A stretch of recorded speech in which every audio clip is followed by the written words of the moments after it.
चलिए, जब तक वो डेटा डाउनलोड होता है तब तक हम लोग कुछ ना कुछ डिस्कस करते हैं। देखिए, फॉर्मेशन फॉर्मेशन अगर मैं थोड़ा आपको पीछे लेकर चलता हूँ, उस दिन हमने जो बलास का जो प्रोफाइल पढ़ा था उसके अंदर जैसे ये वाले कोई लोग भी, ठीक है। जब तक वो डाउनलोड होता है तब तक हम लोग इसको देखते हैं कि हमारा जो ये ट्रैक स्ट्रक्चर है,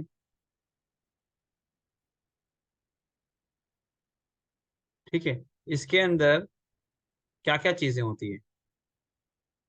इसके अंदर सबसे पहले ये आपका ये स्लीपर हो गया। दो रेलें आपकी हो जाएंगी, आपकी दो रेल्स हो जाएगी। यहाँ पर एक रेल, एक दूसरी यहाँ पर रेल, ठीक है। फिर आपका कुछ तो आपका बलास्ट का प्रोफाइल है यहाँ पे, ये जो हमने देखा, ठीक है। ये सारा ये बलास्ट का प्रोफाइल है, ठीक है। सब, और ये इन सब के नीचे जो है, that is nothing but my formation. अब फॉर्मेशन कभी एम्बैंकमेंट में होगा, कभी कटिंग में होगा, वो सब चीजें हम लोग देखेंगे। ये है हमारा फॉर्मेशन। अगर एम्बैंकमेंट जैसा मैंने अभी बनाया, अगर एम्बैंकमेंट में होगा तो क्या होगा कि नीचे कहीं ना कहीं नीचे यहाँ पे ये आपका नेचुरल अवेलेबल ग्राउंड होगा। हम ट्रैक को हम लोग डायरेक्टली नेचुरल ग्राउंड पे नहीं बिछा सकते। इसके पीछे दो रीजन होगा, वो जरा हम लोग डिस्कस कर लेते हैं। तो सबसे पहले हम लोग इसको समझेंगे कि फॉर्मेशन चाहिए क्यों, वाई फॉर्मेशन इज रिक्वायर्ड। ये मेरा सबसे पहला क्वेश्चन होना चाहिए। तो अगर मैं लॉन्जिट्यूडनल प्रोफाइल की बात करूं, तो मेरा जो है natural ground it can B of any shape. जरूरी नहीं कि ये लेवल हो, ये ऊंचा नीचा कैसा भी हो सकता है। अब यहाँ पर समझो मेरा दो स्टेशन है सपोज, या फिर दो पॉइंट समझो, हम बोल सकते हैं ये ए और ये बी। दो सिटीज बोलो या कोई भी चीज, दो पॉइंट्स है, इनके बीच में रेलवे ट्रैक हमको बिछाना है, ठीक है। अब इनके बीच में जब रेलवे ट्रैक हमको बिछाना है तो यहाँ पर क्या करना पड़ेगा हमें एक अलाइनमेंट हमको डिसाइड करना पड़ेगा। अब ये उबड़ खाबड़ जमीन पे से तो हमारा ट्रैक जा नहीं सकता, ठीक है। ऊबड़ खाबड़ जमीन से ट्रैक हमारा नहीं जा सकता, तो हम क्या करते हैं, इसके लिए हमने एक अलाइनमेंट डिसाइड कर लिया, जो रेड लाइन से मैंने यहाँ पर आपको शो किया हुआ है। अब ये जो अलाइनमेंट है, इसमें आप देखें, ये मेरा रेलवे का अलाइनमेंट है। It can be down gradient, it can be level, it can be up gradient, कुछ भी हो सकता है। मैंने यहाँ पर एक down gradient suppose A to B यहाँ पर आपको बताने की कोशिश की है। इसमें हम अभी देखेंगे तो क्या हो रहा है, ये जो पोर्शन है, इस पोर्शन में नेचुरल ग्राउंड नीचे की तरफ है और मेरा रेलवे अलाइनमेंट ऊपर की तरफ है। ये जो मैं हैच कर रहा हूँ यहाँ पर, नेचुरल ग्राउंड मेरी नीचे की तरफ है, रेलवे का अलाइनमेंट हमारा ऊपर की तरफ है।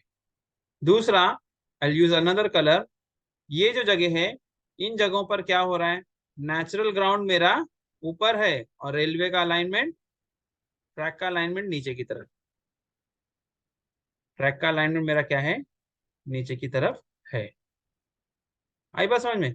तो अब इसके हिसाब से मेरा ट्रैक जो है, अगर जब भी अलाइनमेंट मैंने बनाया, इस पोर्शन में मेरा नेचुरल ग्राउंड नीचे है, हमारा ट्रैक का अलाइनमेंट ऊपर है, तो यहाँ पर मिट्टी भरना पड़ेगा, तब जाके आपका ट्रैक ऊपर आएगा।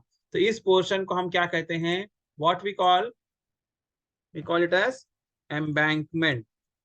क्या बोलते हैं इसको, एम्बैंकमेंट। तो हम अगर हम हमारे डायग्राम की बात करेंगे तो ये पोर्शन एम्बैंकमेंट है और दूसरा ये वाला पोर्शन भी एम्बैंकमेंट है, ठीक है।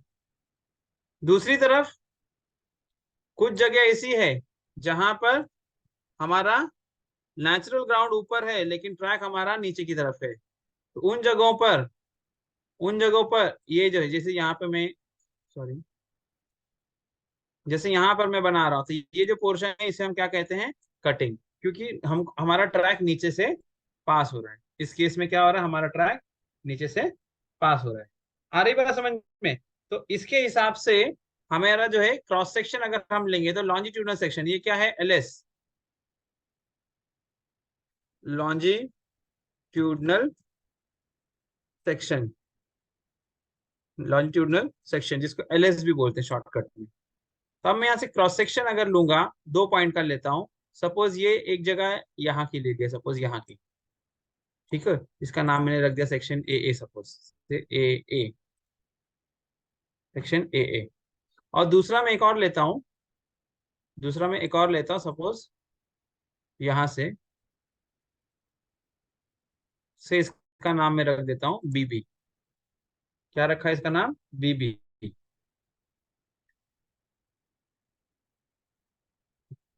B B. ठीक है। तो सेक्शन ए ए में अगर हम देखेंगे तो हमारा ट्रैक ऊपर है और नेचुरल ग्राउंड नीचे है, और सेक्शन बीबी में क्या है? नेचुरल ग्राउंड ऊपर है, ट्रैक हमारा नीचे की तरफ से। तो इसके हिसाब से हमारा जो है प्रोफाइल बनता है। ठीक है, कभी एम्बैंकमेंट में, कभी कटिंग के अंदर। आ रही बात समझ में? तो इसके हिसाब से हमारा फॉर्मेशन कभी एम्बैंकमेंट में होता है और कभी वो कटिंग में होता है।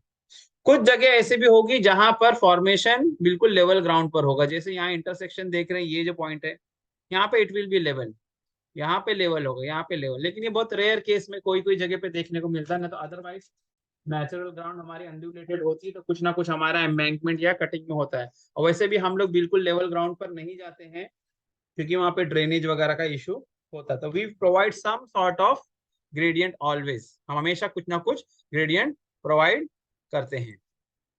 थोड़ा सा मुझे टाइम दीजिए, मैं इसके।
हाँ, मुझे आप लोग को थोड़ा कुछ बेसिक चीजें बतानी थी, तो वो चीज हमको भी आज मिल चुकी है। अभी हम लोग उसको डिस्कस करेंगे। अब मैंने जो जो पहले कंटिन्यू करा था, फर्स्ट मुझे कंप्लीट कर लेने देते हैं, पहले मैं उस चीज को कंप्लीट कर लेता हूँ कि मेरा फॉर्मेशन एक्चुअल में होता कैसा है इसके अंदर, कभी एम्बैंकमेंट में, कभी कटिंग में। ठीक है। तो इसमें इसमें जैसे मैंने प्रोफाइल आपको दिखाया था, हमारा कहाँ गया? Just minute.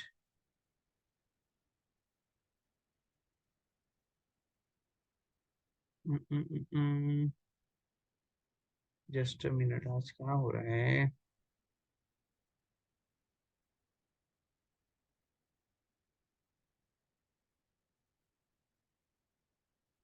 हम्म,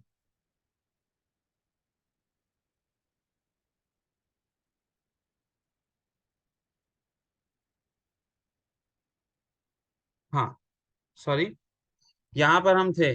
तो मैंने जैसे आपको बताया सेक्शन ए ए की अगर मैं बात करूंगा, जब मैं सेक्शन ए ए की बात करूंगा, तो यहाँ पर मुझे क्या मिलेगा कि मेरा जो फॉर्मेशन का ये प्रोफाइल कुछ इस तरीके से होगा कि ये यहाँ तक, ये इधर से रहेगा, नेचुरल ग्राउंड नीचे है, और बाकी आपका ट्रैक जो है ऊपर है, नेचुरल ग्राउंड नीचे की तरफ है। सपोज ये इस तरीके से नीचे कुछ है, तो हमको क्या है, मिट्टी वगैरह भर के इसको क्या करना पड़ेगा, नेचुरल ग्राउंड यहाँ नीचे की तरफ है, इसके ऊपर हमको जाना होता है। वहीं पर वहीं पर अगर मेरा ट्रैक कटिंग में है, मेरा ट्रैक अगर कटिंग में है, तो उस परिस्थिति में क्या होगा? उस परिस्थिति में मेरा फॉर्मेशन कैसा होगा? ये फॉर्मेशन का टॉप, फिर यहाँ दोनों तरफ ड्रेन्स। ठीक है, ये ड्रेन्स, इसके अंदर कुछ बर्म पोर्शन, और इसके हिसाब से फिर हम लोग आगे बढ़ते चले जाते हैं। है कि नहीं? तो ये तो एक्चुअली है हमारा हो गया क्रॉस सेक्शन ऑफ फॉर्मेशन, यानी ये डायग्राम जो है 2 in 1 डायग्राम है, जो मैनुअल ने हमें बना के दिया है। यहाँ कहीं हम लोग जाएंगे तो मेरी नेचुरल ग्राउंड ऊपर की तरफ कहीं पर है, यानी मेरा ट्रैक जो है देखा जाए तो इतना ही नीचे है, इतने वैल्यू से ये डाउन है, इसको डेप्थ ऑफ कटिंग बोला जा सकता है। ठीक है, ये थोड़ा सा हमने डिस्कस कर लिया। अब हम लोग बेसिक ऑफ फॉर्मेशन, फॉर्मेशन चाहिए क्यों, वो बेसिक के बारे में हम जरा पढ़ने की कोशिश करेंगे। तो सबसे पहले what is formation, what are its functions, इसके बारे में हम लोग अभी बात करेंगे। ठीक है, ठीक है। तो फॉर्मेशन के बारे में अगर हम लोग बात करेंगे तो ये सबसे पहले तो यहाँ पे देखो कुछ ये फोटोज वगैरह आप देख रहे हैं कि ये फॉर्मेशन के कुछ फोटोग्राफ्स दिए गए हैं। ठीक है, रेलवे लाइन का ये जो एग्जिस्टिंग लाइन है हमारी, ये मेरी एग्जिस्टिंग लाइन है और इसके बाजू में डबलिंग का काम चल रहा है, मल्टीपल लाइन का काम कुछ चल रहा है, तो इस तरीके से फॉर्मेशन का काम हम करते हैं। ठीक है, यहाँ पे सब कंस्ट्रक्शन वर्क, कंस्ट्रक्शन एक्टिविटी दिखाई जा रही है। यहाँ अगर आप देखेंगे यहाँ पर तो ये थोड़ा सा हमारा एम्बैंकमेंट में है हमारा फॉर्मेशन, और यहाँ हम देखेंगे तो ये कटिंग में है। ठीक है, तो थोड़ा सा हम लोग आगे बढ़ते हैं। व्हाट इज फॉर्मेशन, उसका डेफिनेशन वगैरह मैनुअल के पैराग्राफ से पढ़ने के लिए मैंने जैसा आपको कहा कि पहले बेसिक समझना जरूरी है, डायरेक्टली आप उसको नहीं समझ पाएंगे। The what is formation, it is the prepared surface, it is the prepared surface or platform which is ready to receive, ये important है, what is it, it is a surface, prepared surface which is ready to receive the ballast, sleepers and rail, उसे हम क्या कहते हैं, formation कहते हैं। ये बेसिक डेफिनेशन हो गई है। देखिए हमारा जो नेचुरल ग्राउंड है, मैं तो बोलूंगा कि नहीं चलो भाई मेरा ट्रैक लेवल जगह पर है और यहीं पर मैं जो है डायरेक्टली ट्रैक बिछा देता हूँ, उसी के ऊपर लाके बलास्ट डाल दिया मैंने, स्लीपर रेल डाल दी और ट्रैक बना लिया, क्या प्रॉब्लम होगा। इसके बारे में हम जस्ट इमेजिन करते हैं, जस्ट इमेजिन कि हमने कोई फॉर्मेशन नहीं बनाया। So my natural ground can be, it can be too soft, ये बहुत नरम हो सकती है, या फिर या तो ये बहुत नरम होगी, या फिर हो सकता है it is too hard, it can be marshy, ना कीचड़ वाली जगह भी हो सकती है, और ये बहुत अलग अलग टाइप्स ऑफ ग्राउंड हो सकती है। अब अगर मेरी जमीन बहुत सॉफ्ट है, उस परिस्थिति में अगर मैंने ट्रैक बिछा दिया ऐसे ही without making any formation, so what will happen, कि वहां पर मैं जो स्लीपर बिछाऊंगा वो जो है पेनिट्रेट करने लगेगी ग्राउंड में ना, what will happen, it will directly, suppose मेरा ये समझो ग्राउंड है, सपोज ये मेरा ग्राउंड लेवल है और इसी के ऊपर मैं जो है स्लीपर लाकर डाल देता, से मैं यहाँ पे स्लीपर डाला और यहाँ पर हमने जो है क्या किया, बलास प्रोफाइल कर दिया। नाउ इफ दिस सरफेस, ये जो ग्राउंड का सरफेस है ये सफिशिएंटली हार्ड नहीं है, सो व्हाट विल हैपन, कंटिन्यूसली गाड़ी का ये लोड आएगा तो ये धीरे धीरे जाएगा, तो एक स्टेज आएगी कि ये जो ट्रैक हमारा नीचे की तरफ चला जाएगा और there will be something called as punching effect. क्या हो गया, हमारा ट्रैक नीचे की तरफ आ गया, धंसने लगेगा। आ रही बात समझ में, ये प्रॉब्लम होने लगेगी। एक तो हो गया अगर जब ट्रैक हमारा ग्राउंड बहुत सॉफ्ट है, तो दूसरा ये हो सकता है suppose this area is very hard, Rocky area, पथरीली जमीन है, उस परिस्थिति में नीचे तो नहीं जाएगा, उस परिस्थिति में ये नीचे तो नहीं जाएगा, लेकिन यहाँ पर क्या होगा उस परिस्थिति में कि ये जो है आपने जो है ट्रैक कैसा बिछा के रखा है, गाड़ी जाएगी तो लोड जो है ट्रांसफर करना मकसद होता है, जो भी व्हीकल से लोड आता है वो उसको क्या करना होता है, हमें लोड को नीचे ट्रांसफर करना होता है, जो कि हमारा फॉर्मेशन ये काम करता है। लेकिन अगर फॉर्मेशन आपने नहीं दिया and this ground is too hard, so what will happen, it will start giving reaction, क्या करेगा, रिएक्शन देने लगेगा, जिसकी वजह से मेरी स्लीपर है टूटने लगेगी, बलास पल्वराइज होने लगेगी, ये सारी प्रॉब्लम है। तो जो भी मेरा बेसिकली जो भी लोड आ रहा है, तो हमारे रेलवे की इंजीनियरिंग की रिक्वायरमेंट के हिसाब से किस तरीके का डिजाइन हो, उस बनाने की प्रक्रिया को सिंपल भाषा में हम क्या कहते हैं, फॉर्मेशन। आ रही बात समझ में, ठीक है, तो ये होता है हमारा फॉर्मेशन। ओके, अब आगे हम लोग बढ़ते हैं। हमने देखा है कि रोड वगैरह भी जब बनती है, सड़क कहीं पर, तो वहां पर भी कुछ ना कुछ जो है नीचे जो है रबल्स वगैरह सोलिंग करते हैं, बड़े बड़े बोल्डर पीसेस डालते हैं, सोलिंग करते हैं, उसके बीच में फिर कुछ स्टोन पीसेस वगैरह हम डालते हैं, इस तरीके से तो हम बनाते हैं ना। वहां पर भी हम क्या करते हैं, वो रोड का फाउंडेशन है, फॉर्मेशन हमारे ट्रैक का फाउंडेशन है। Okay, What they are telling? It is important constituent of the track as it supports the entire track structure. देखिए यहाँ पे इस चीज को बहुत बहुत अच्छी तरह से समझना होगा, ये बहुत इंपॉर्टेंट पॉइंट है. It is important constituent of the track as it supports the entire track structure. देखो सिंपल बात है कि अगर आपने फाउंडेशन सही से नहीं बनाया, ठीक है, किसी भी चीज का फाउंडेशन आपने सही से नहीं बनाया, एक बिल्डिंग हम बना रहे, उसका फाउंडेशन नहीं बना रहे, उसके ऊपर पूरा स्ट्रक्चर आपने खड़ा कर दिया, ठीक है, अब बहुत अच्छा इंटीरियर, बहुत ज्यादा खर्चा कर दिया उसके अंदर, सारे लैविश अमेनिटीज, लेकिन अगर फाउंडेशन सही नहीं है तो व्हाट विल हैपन? आपका जो स्ट्रक्चर होगा, आपका ये जो स्ट्रक्चर है जो आपने ग्राउंड पे बनाया है, अगर इसका फाउंडेशन बराबर नहीं है तो व्हाट विल हैपन? वो धीरे धीरे धीरे धीरे इट विल स्टार्ट सिंकिंग, वो नीचे चला जाएगा, तो वो किसी काम का नहीं है. ऐसे ही मेरे ट्रैक में नई रेल, नई स्लीपर, अच्छी बलास्ट, अच्छे प्रोफाइलिंग के साथ सब कुछ अच्छा, लेकिन अगर फॉर्मेशन के ऊपर ध्यान नहीं दिया था बनाने के टाइम पे, सब धरा का धरा रह जाएगा. आपने बनाया अच्छा खासा ट्रैक, फॉर्मेशन पे आपने ध्यान नहीं दिया, थोड़े दिन के बाद में क्या हो रहा है? मान के चलो कि एक पर्टिकुलर पैच में ये फॉर्मेशन नीचे झुक गया, बैठ गया, सेटलमेंट होने लगा, इसको हम क्या बोलते हैं? Settlement of formation. ठीक है, अगर सेटलमेंट होने लगा, फिर आपकी नई स्लीपर, नई रेल और जो भी आपका था, सब कुछ था ट्रैक स्ट्रक्चर, सबका सबका धरा रह जाएगा, सब नीचे आ जाएगा. इसलिए कह रहा है it is an important constituent of the track. क्या है? ट्रैक का बहुत इंपॉर्टेंट हिस्सा है. As it supports the entire track structure, क्योंकि सारे ट्रैक स्ट्रक्चर को सपोर्ट करता है, इसलिए बहुत इंपॉर्टेंट है. अब इस फॉर्मेशन के अंदर लेयर्स होती है, जैसे रोड बनते टाइम आपने देखा होगा बहुत सारी लेयर्स होती है, वैसे फॉर्मेशन के अंदर भी बहुत सारी लेयर्स होती है. Formation consist of the layers comprising of blanket, सब ग्रेड एंड एम्बैंकमेंट फिल. इसके अलग अलग अलग लेयर्स होती है. सबसे नीचे एक लेयर होगी, फिर उसके बाद दूसरी लेयर, फिर तीसरी लेयर, इस तरीके से उसके बाद में सब फॉर्मेशन टॉप आएगा, और उसके बाद में आपका जो है बलास्ट वगैरह आप डालते हैं. तो जरा उसको देख लेते हैं हम लोग. ठीक है, जनरल डिस्क्रिप्शन.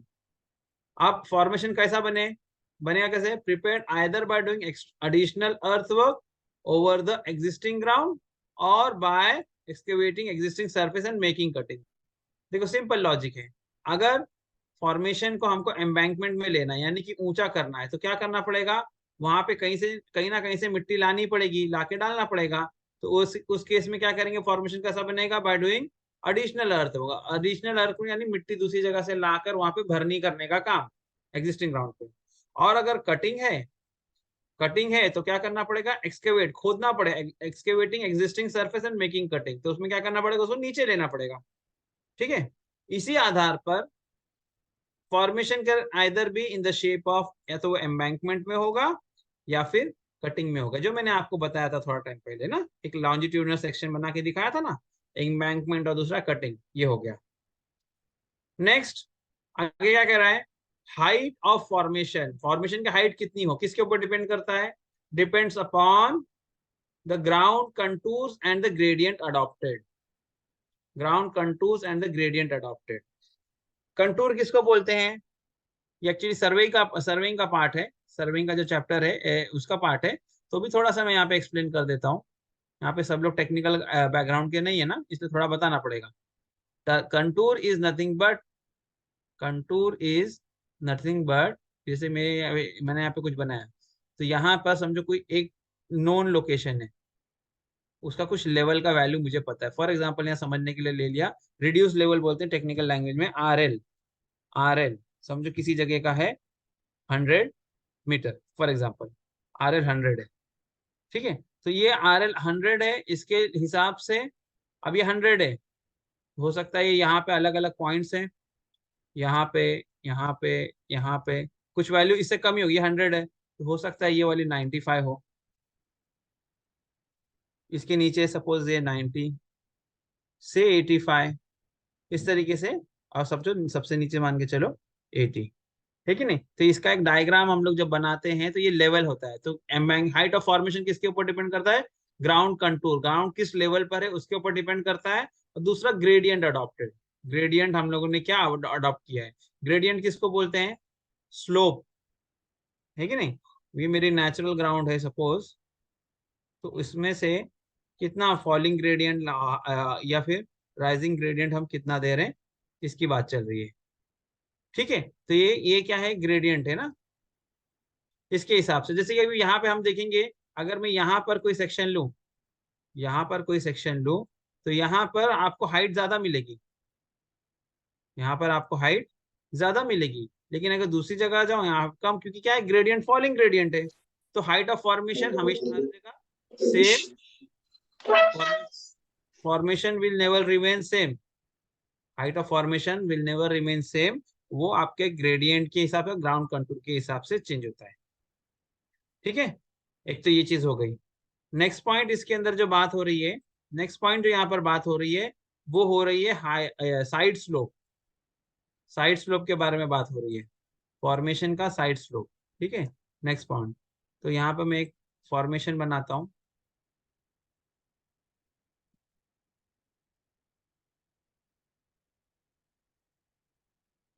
तो ये ही जगह की बात हो रही है, ये जो स्लोप है ना इस पे, ये इसको साइड स्लोप बोलते हैं। साइड स्लोप किसके ऊपर डिपेंड करता है, sharing strength of soil. Simple भाषा में अगर हम बात करें, तो यहाँ पर जो भी मिट्टी है हमारी, यहाँ पर हमारी जो भी मिट्टी वगैरह है, यहाँ पे नेचुरल अवेलेबल ग्राउंड, इसकी जो मजबूती होती है ना, उसको shear strength, bearing capacity, soil की सब होती है, सब टेक्निकल वर्ड्स है। ये कैपेसिटी के ऊपर डिपेंड करता है। अगर सॉइल की शेयर स्ट्रेंथ बहुत ज्यादा है, तो आप थोड़ी सी स्टीप भी बना सकते हैं, और शेयर स्ट्रेंथ कम है तो आपको थोड़ा सा रिलेटिवली फ्लैटर जाना पड़ सकता है। अब हमारे फॉर्मेशन का एक रेलवे में कुछ फिक्स डायमेंशन है, वो हम देख लेंगे, लेकिन यहाँ पर बात जो हो रही है वो क्या है, सपोर्टिंग स्ट्रेंथ, उसको शेयरिंग स्ट्रेंथ बोलते हैं, उसके ऊपर डिपेंड करता है। फिर आगे बात आती है विड्थ ऑफ फॉर्मेशन। देखो नेक्स्ट पॉइंट है हमारा, the width of foundation formation depends upon, किसके ऊपर डिपेंड करता है, number of tracks to be laid and gauge of track. अब फॉर्मेशन कितनी चौड़ी बनाई जाए, ये फॉर्मेशन कितनी चौड़ी बनाई जाए, किसके ऊपर डिपेंड करेगी। तो देखना पड़ेगा भाई, सिंगल लाइन ट्रैक बना रहे, डबल लाइन बना रहे, ब्रॉड गेज है, नैरो गेज है, मीटर गेज, उसके हिसाब से लैंड की विड्थ अपने आप बढ़ती चले जाएगी। तो ये बात यहाँ पर हो गई। नेक्स्ट पॉइंट हम लोग में जाते हैं, जैसे मैंने बताया कि एम्बैंकमेंट और कटिंग। तो एम्बैंकमेंट के बारे में क्या कह रहा है, हमारा भी रेलवे के रिक्वायरमेंट में बात हो रही है। That part of the railway land where original ground, originally नहीं होना चाहिए, original ground is low, subsequently raised by, where originally ground is low and subsequently raised by earthwork to give the adjacent level which has, shortcut में इसकी बात करते हैं। तो embankment क्या है, नेचुरल ग्राउंड से ऊपर जो हमारा रेलवे का अलाइनमेंट है वो क्या है, एम्बैंकमेंट है। ये मेरी नोट्स नहीं है, ये जो है इरिसेंट की वेबसाइट की पीपीटी है, तो मैं उसको खाली आपको एक्सप्लेन करने के लिए यूज कर रहा हूँ। साइड स्लोप की अभी हमने बात किया था ना पिछली स्लाइड में लेके चलता हूँ आपको पीछे।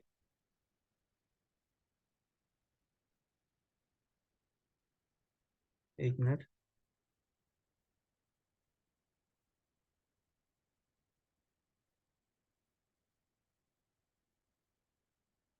ये देखिए, साइड स्लोप की अभी हमने बात की थी। The side slopes depends upon the shearing strength of soil। तो यहाँ साइड स्लोप के बारे में क्या कह रहा है, कि अभी एम्बैंकमेंट और कटिंग दोनों में अलग अलग साइड स्लोप है।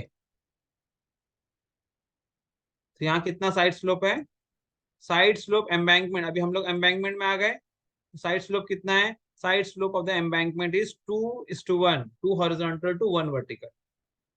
यानी कि फॉर्मेशन का टॉप ये है, सपोज मैं यहाँ पे स्लोप नहीं बना रहा हूँ, क्रॉस स्लोप, ये इसकी बात क्या हो रही है, कि 2 हॉरिजॉन्टल 1 वर्टिकल, यानी कि इसके अंदर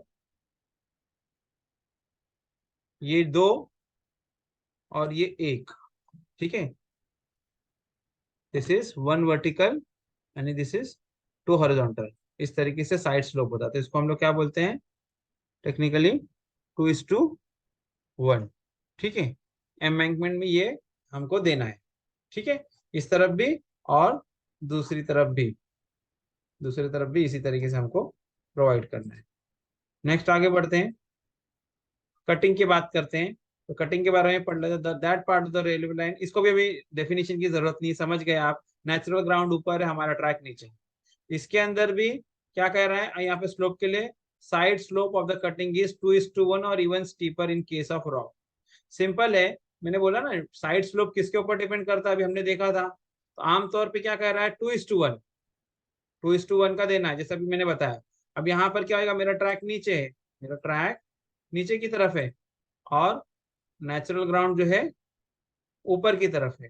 तो इस परिस्थिति में क्या होगा, इस परिस्थिति में होगा ये कि हमारा ये जो ट्रैक इधर है, ठीक है, इधर ड्रेन वगैरह आ जाएगी, suppose something like this, something like this. तो ये जो स्लोप है वो कह रहा है कि ये भी 2:1 ही हो।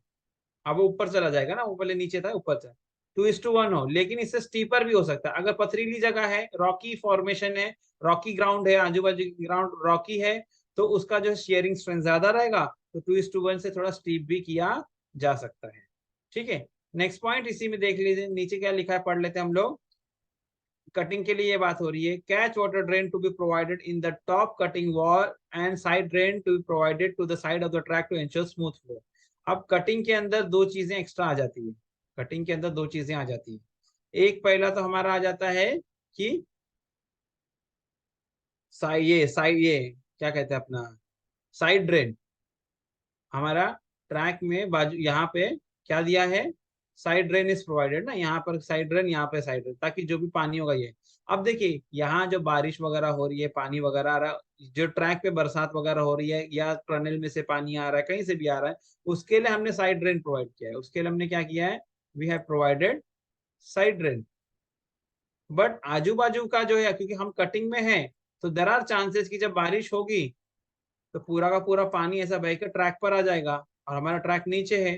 तो व्हाट कैन हैपन, यहाँ पर फ्लड लाइक सिचुएशन हो सकती है, फ्लडिंग हो जाएगी ना इधर पे। ये सपोज मेरा यहाँ पे ट्रैक है,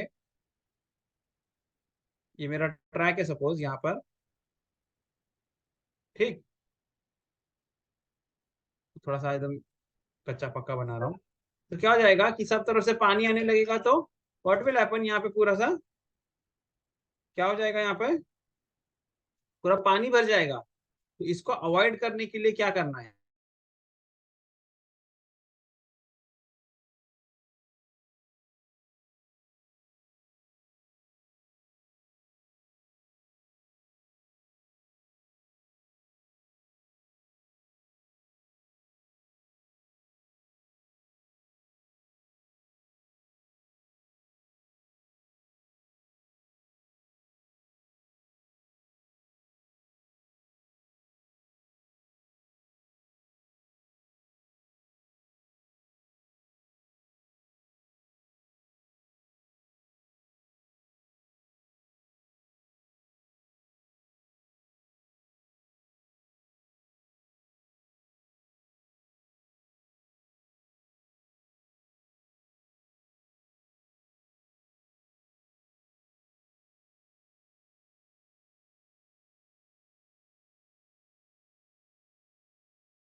क्या हो गया?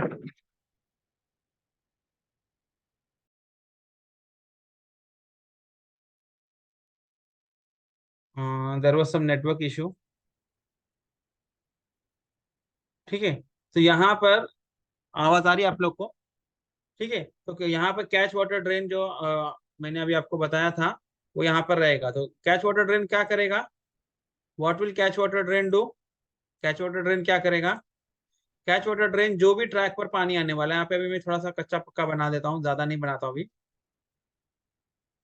कैच वाटर ड्रेन जो है, ऊपर से जो स्लोप से पानी आता है, उसको ऊपर ही ऊपर, ये मेरा समझो ये कटिंग है, तो कैच वाटर ड्रेन उसी स्लोप में ऊपर की तरफ ही, यहीं यहीं से जो भी पानी आएगा, बारिश वगैरह होगी, जो स्लोप से पानी आएगा, उसको क्या करता है वो, पानी जो भी आ रहा है इसको यहीं से लेके पैरेलल टू ट्रैक, यहाँ पे तो एक नीचे मेरी एक ड्रेन है, एक मेरी जो नीचे ड्रेन है वो साइड ड्रेन है, जो मैंने यहाँ पे बनाया नहीं अभी, ये इधर समझो, ये मेरी साइड ड्रेन है। तो ये इसको पहले समझ लें कि नीचे जो होता है ट्रैक के दोनों आसपास में, इसे कहते हैं साइड ड्रेन, इसे कहते हैं साइड ड्रेन।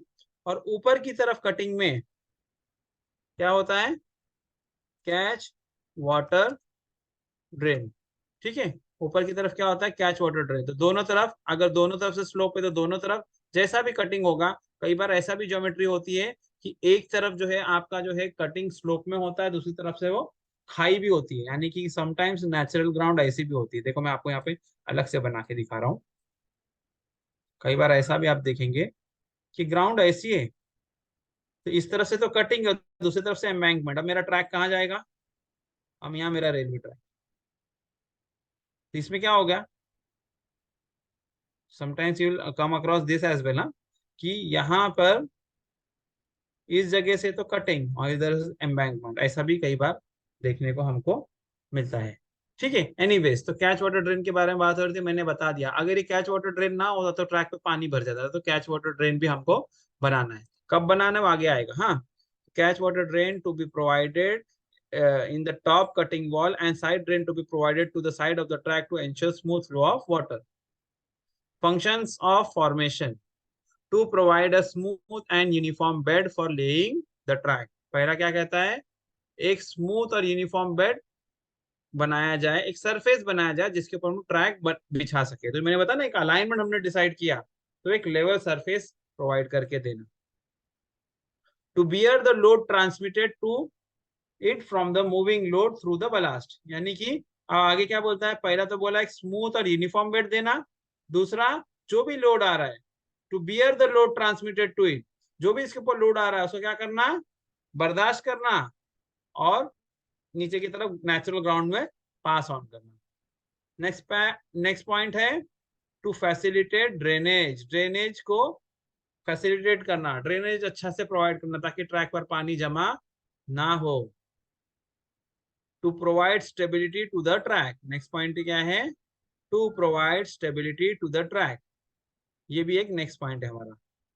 इसके बाद में आ जाते हैं हम लोग डिस्ट्रीब्यूशन ऑफ स्ट्रेसेस, ये थोड़ा सा देख लेते हैं हम लोग। ये इसमें ज्यादा डिस्कस मैं नहीं करूंगा, मैं यहाँ पे खाली आपको यहाँ एक थोड़ा सा ये बताना चाह रहा हूँ कि जैसे हमारा एक कोई भी ट्रैक होता है, तो इसके अंदर सपोज ये यहाँ पे आपका स्लीपर हो गया, स्लीपर हो गया, फिर ये आपका समझो फॉर्मेशन, सपोज मैं एम्बैंकमेंट की बात कर रहा हूँ, ये हो गई हमारी toe of ballast, something like this. और से यहाँ पर हमारी रेल्स हैं, यहाँ हमारी रेल है। ठीक है, तो सिंपल लॉजिक क्या है, सबसे पहले लोड आता है आपके रेल के ऊपर, तो रेल का हेड का विड्थ कम होता है, डायरेक्ट व्हील से आता है, तो स्ट्रेस कॉन्सेंट्रेशन बहुत ज्यादा रहता है। उसकी वैल्यू यहाँ पे बोल रहा है, from rail wheel contact stresses of the order of, rail और व्हील कॉन्टैक्ट यानी कि जहां पर रेल के हेड पे स्ट्रेसेस कितने रहते हैं, 10,000 kg पर स्क्वायर सेंटीमीटर। ठीक है, और ये डिस्ट्रीब्यूट किया जाता है, रेल के हेड से वेब पे जाएगा, वेब से नीचे फुट पे जाएगा, और फुट पे से फिर बाद में आपके बलास पे जाएगा, और बलास से आपके फॉर्मेशन पे जाता है। तो यहाँ पर इस तरीके से लोड ट्रांसमिशन का काम होता है। एक ही रेल यहाँ पे, ये यहाँ से, और दूसरी तरफ भी इस तरीके से, something like this load transmission का काम होता है। तो स्ट्रेस का बेसिक फॉर्मूला क्या है, स्ट्रेस का बेसिक फॉर्मूला क्या है, stress equals load divide by area, load upon area. तो स्ट्रेस तो जो गाड़ी पे से आ रहा है वो तो फिक्स है, फिक्स वैल्यू है, लेकिन जैसे जैसे जैसे जैसे ये हेड पे से नीचे जाएगा, एरिया बढ़ेगी ना, तो एरिया बढ़ गई तो स्ट्रेस कम हो गया। तो फॉर्मेशन जितना विड्थ बढ़ जाएगी उतना एरिया बढ़ जाएगा, उतना स्ट्रेस कम हो जाता है। तो कहाँ रेल के कांटेक्ट पे 10,000 kg पर स्क्वायर सेंटीमीटर स्ट्रेस था, और कहाँ ये डिस्ट्रीब्यूट फर्दर होते होते it reduces to the order of 0.5 kg per square centimeter at the top of formation, यानी जो टॉप ऑफ फॉर्मेशन यानी ये हमारा ये जो हिस्सा है, ये ऊपरी हिस्सा, इसके ऊपर स्ट्रेस आके कितना आया था, 0.5 kg पर स्क्वायर सेंटीमीटर। ठीक है, तो ये डिस्ट्रीब्यूशन ऑफ स्ट्रेसेस के बारे में हमने यहाँ डिस्कस कर लिया। नेक्स्ट बात करते हैं, aim to have the formation which is देखो ये मैंने डायग्राम इतना मेहनत किया, यहाँ पे डायग्राम सब अवेलेबल था। To have the formation which is able to take repetitive load without distress, यानी फॉर्मेशन हमारा कैसा हो, उसको जो कंटिन्यूस रिपीटेटिव लोड आता है वो लेना है विदाउट डिस्ट्रेस, यानी विदाउट गेटिंग डिफॉर्म्ड, बगैर उसके अंदर कोई डैमेज हुए इसका होना चाहिए। यानी फॉर्मेशन को है लोड को बर्दाश्त करना है और उसके अंदर उसको बकल नहीं होना है, उसके अंदर सिंक नहीं होना है, कुछ नहीं होना है। नेक्स्ट पॉइंट, स्ट्रेस डिस्ट्रीब्यूशन जो मैंने आपको भी बताया, मैंने यहाँ पर रेडीमेड अवेलेबल है, ठीक है नहीं। यहाँ पर रेल व्हील इंटरैक्शन जहाँ पर होता है वहाँ एरिया 1 सेंटीमीटर स्क्वायर है, तो स्ट्रेस कितना है आप देखिए 1 लाख न्यूटन पर स्क्वायर सेंटीमीटर, वहाँ केजी पर सेंटीमीटर स्क्वायर में था, और यहाँ पे न्यूटन पर सेंटीमीटर स्क्वायर में बता रहा है। बात एक ही है, खाली कन्वर्जन फैक्टर का लॉजिक है और कुछ नहीं है, ठीक है। फिर यहाँ पर जब नीचे जाते हैं तो फुट विड्थ बढ़ जाती है, एरिया बढ़ गया, तो स्ट्रेस देखो कहाँ 1 स्क्वायर सेंटीमीटर एरिया था और कहाँ 200 स्क्वायर सेंटीमीटर, सीधे 250 हो गया। फिर बाद में स्लीपर लेवल तक गए, नीचे गए, ठीक है नहीं, तो वहां पर फिर स्ट्रेस और कम हो जाएगा। फिर बलास्ट बेड में भी ऐसा ऐसा करते करते आप फॉर्मेशन टॉप तक जाते 5 न्यूटन पर स्क्वायर सेंटीमीटर या 0.5 kg पर स्क्वायर सेंटीमीटर, इस तरीके से डिस्ट्रीब्यूशन हो जाता है। फॉर्मेशन के कंपोनेंट्स की अब बात हो रही है, इतनी देखो ये सब फॉर्मेशन के कंपोनेंट्स है, ठीक है। यहाँ थोड़ा सा उन्होंने स्कीमेटिकली बना के दिखाने की कोशिश किया है। सबसे नीचे पार्ट जो होता है फॉर्मेशन का वो कहलाता है हमारा, जो सबसे नीचे का जो पार्ट होता है फॉर्मेशन का, दैट इज कॉल्ड है सब सॉइल, ठीक है।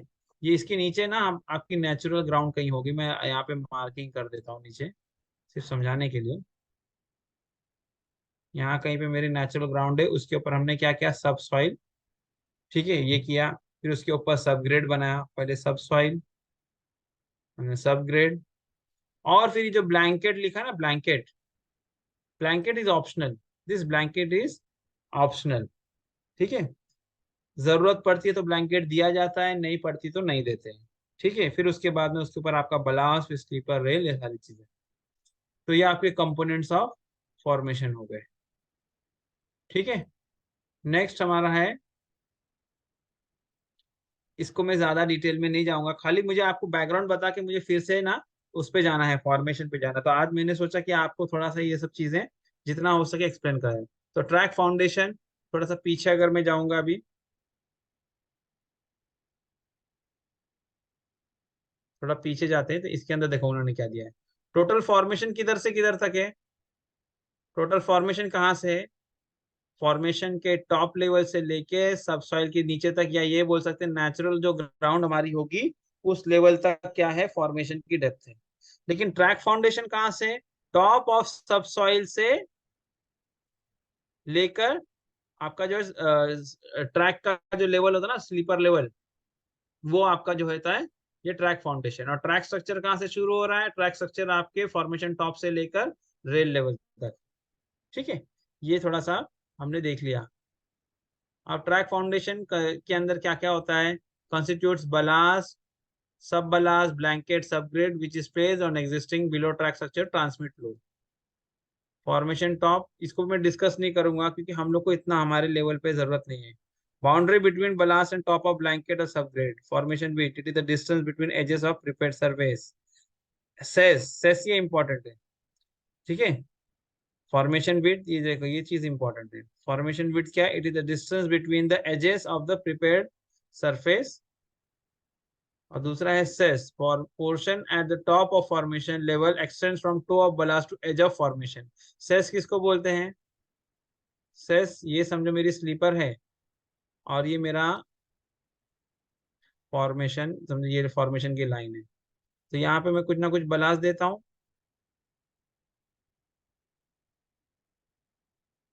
ठीक है नहीं। तो अब सेस मेरा कहाँ से कहाँ तक होता है, टो ऑफ बलास्ट से लेके फॉर्मेशन के एज तक ना। इसको हम क्या कहते हैं, सेस बोलते हैं, क्या कहते हैं हम इसको, सेस बोलते हैं, CESS, ठीक है।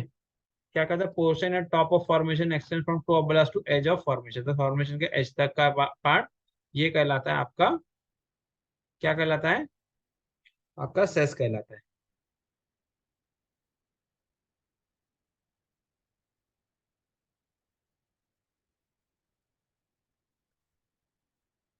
बलास के बारे में हमने पढ़ लिया है। Subsoil we are going to skip, ये सब चीजें हमको स्किप करना है।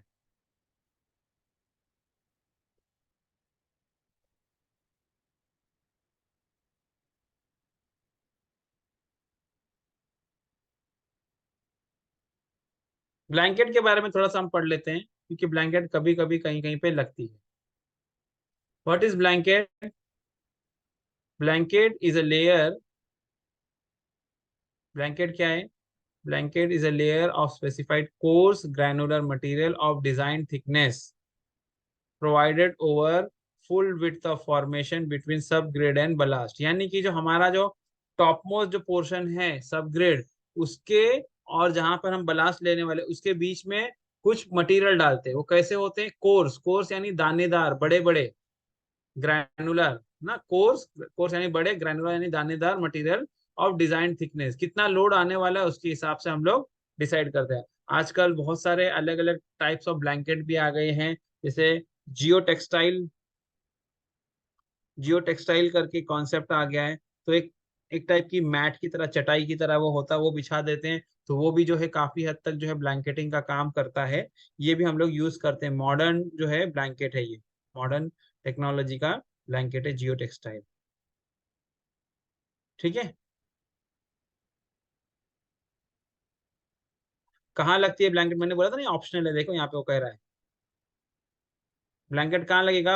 Blanket may be required over the formation where the soil is of poor quality. जो नेचुरली अवेलेबल हमारी जो सॉइल है उसकी क्वालिटी अच्छी नहीं है, तब ब्लैंकेट लगेगा।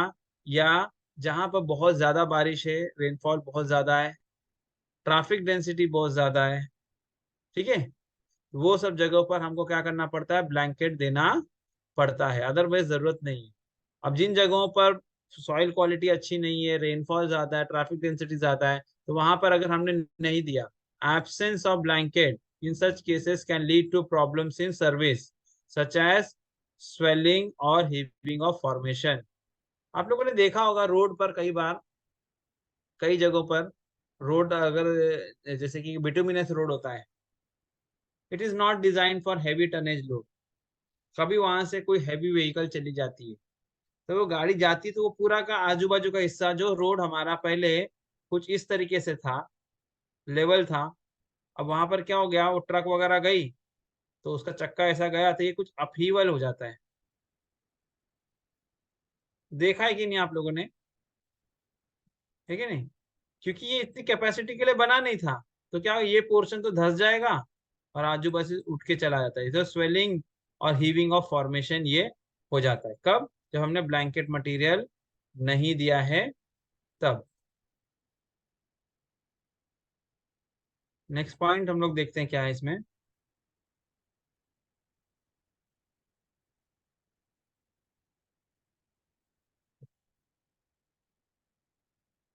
अब ब्लैंकेट जहां प्रोवाइड करते हैं उसके बारे में क्या कह रहा है? Whether the blanket should be provided in a particular length, and if so it is it's thickness should not be less than 30 centimetre. Blanket की थिकनेस 30 सेंटीमीटर से कम नहीं होनी चाहिए, and it should be decided by chief engineer construction, जिसे सीएओसी होते हैं, वो इसको ध्यान देते हैं। शायद मुझे लग रहा है कि हम लोग बहुत ज्यादा डिटेल में चले जा रहे हैं, इतना रिक्वायर्ड नहीं है।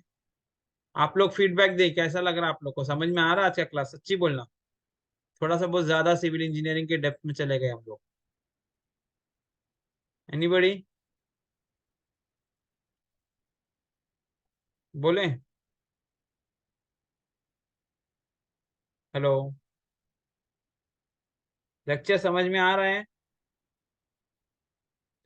मुझे ये इसलिए बताना जरूरी था क्योंकि हमको जो है, आप जो है, जो सिविल बैकग्राउंड से होंगे उनको तो समझ में आ रहा होगा, अदरवाइज थोड़ा मुश्किल था आज का सेशन अब तक का। अब मैं आपके जो है टॉपिक पर आ रहा हूँ, अब मैं मैनुअल में आ जा रहा हूँ, क्योंकि मुझे बैकग्राउंड बताना जरूरी था, इसलिए मैं इतना इसके अंदर चला गया था। कौन बताएगा भाई, लेक्चर समझ में आ रहा है नहीं समझ में आ रहा है? कौन बताएगा? कन्हैया? सर। थोड़ा बहुत समझ में आया कि नहीं? Understand sir. अंडरस्टूड ना Manikandan? Good. You are from technical background. Others? Darakhsha? हाँ सर आ रहा है। आ रहा है ना? लेकिन क्या है, हम हम्म। लोग अगर जितना डिटेल में चले जाएंगे ना, उतना डिटेल में आपके सिलेबस के हिसाब से नहीं है, लेकिन मुझे लगा कि थोड़ा सा आप लोग को बैकग्राउंड बता दिया जाए, इस वजह से मैं थोड़ा सा इसके अंदर गया था। लेकिन अब मैं आता हूँ मेरे मैनुअल पे। ठीक है? ओके, अब मैं मैनुअल पे आ गया सीधे। क्योंकि हमको जो है एग्जाम तो है मैनुअल के हिसाब से ही है, लेकिन कुछ कुछ चीजें मैनुअल में नहीं है, वो भी एग्जाम में पूछता है। थोड़ा समझना जरूरी था। तो जो मेरा फॉर्मेशन, मैंने तो अभी आपको बता दिया आइडियल उसकी कितनी लेयर्स होती है ना, कितनी टाइप्स ऑफ लेयर्स है। सब सब सब सब ग्रेड था, सब सॉइल था, सब बेस था, ये सारी चीजें थी। बाद में ब्लैंकेट था, उसके बाद में हमारा टॉप ऑफ फॉर्मेशन तक हम पहुंचते हैं। फिर उसके बाद हमारा ट्रैक बिछता है। तो अभी क्लासिफिकेशन, अब क्या होता है, फॉर्मेशन हमारा जो है उसके अंदर कभी कभी कुछ ना कुछ प्रॉब्लम्स आ जाती है। क्या आ जाती है? कुछ ना कुछ प्रॉब्लम्स आ जाती है। तो जहां पर जैसे मैंने कहा कि अगर हमने, एक पॉइंट हमारा था अभी पढ़ाने के टाइम पे, कि अगर हमारा फॉर्मेशन सही से नहीं हुआ तो प्रॉब्लम क्या आ जाएगी। तो मैं यहाँ पर एक प्रोफाइल ले लेता हूँ पहले।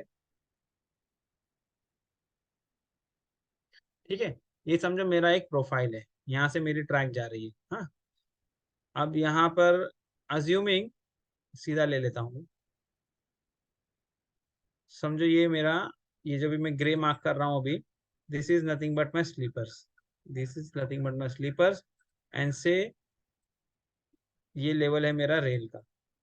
ठीक है? सिर्फ समझने के लिए स्कीमेटिक।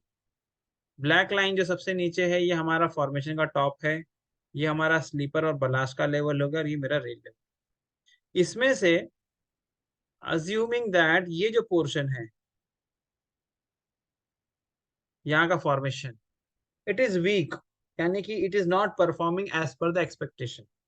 ठीक है? सपोज जैसे मैंने यहाँ डायग्राम बनाया, ये इसको नीचे चला गया, तो क्या होगा, ये जो मैंने स्लीपर डाली है, ये जो मैंने स्लीपर डाली, ये भी नीचे आ जाएगी। है कि नहीं? एक एक स्लीपर जो मेरी होगी, मैं यहाँ बॉक्स बना बना के ले लेता हूँ। अब जो स्लीपर पहले इधर थी, इधर पे थी, ये सब धीरे धीरे क्या आ जाएगी, नीचे आ जाएगी। है कि नहीं? और जब ये नीचे आएगी तो व्हाट विल हैपन, इसके साथ में जो रेल थी हमारी, ये भी नीचे आ जाएगी। तो एक फॉर्मेशन अगर ट्रबलसम है, तो what will happen, it will affect whole track. ये क्या करेगा, पूरे पूरे ट्रैक को जो है अफेक्ट करने वाला है। इसके लिए जो वीक फॉर्मेशन है, उसके लिए कुछ ना कुछ रेमेडियल मेजर्स दिए गए हैं, वो हमको समझना है, वो हमें करना है, ताकि फर्दर डैमेज ना हो। ठीक है? फॉर्मेशन ट्रबल अगर है तो उसको अपने को अटेंड करना है। तो classification of formation, formation requiring treatment, कौन से फॉर्मेशन को ट्रीटमेंट चाहिए, हमारा पैरा 218 से हमने स्टार्ट किया। Following step shall be adopted to classify the formation requiring treatment. सबसे पहला स्टेप क्या है, आइडेंटिफिकेशन ऑफ वीक फॉर्मेशन। कौन सा पैच है जहां पर फॉर्मेशन वीक है, उसको आइडेंटिफाई करेंगे। तो weak formation shall be identified based on either of the following. कैसे डिसाइड करेंगे, stretches, stretches having speed restriction due to weak formation, यानी जहां पर फॉर्मेशन कमजोर है, वहां पर क्या करेंगे, स्पीड रेस्ट्रिक्शन। जो हमारे आमतौर पे हमारी, आपने आमतौर पे स्पीड रेस्ट्रिक्शन को क्या बोलते हैं, कॉशन ऑर्डर बोलते हैं ना, सतर्कता आदेश। कॉशन ऑर्डर जहां लगा होगा, एक वो, एक तो ये कैटेगरी का हो गया। दूसरा, stretches where more than normal track attention is required, यानी कि आमतौर पे जितना हम लोग को ट्रैक का मेंटेनेंस करना है, ऐसी जगह जहां पर more than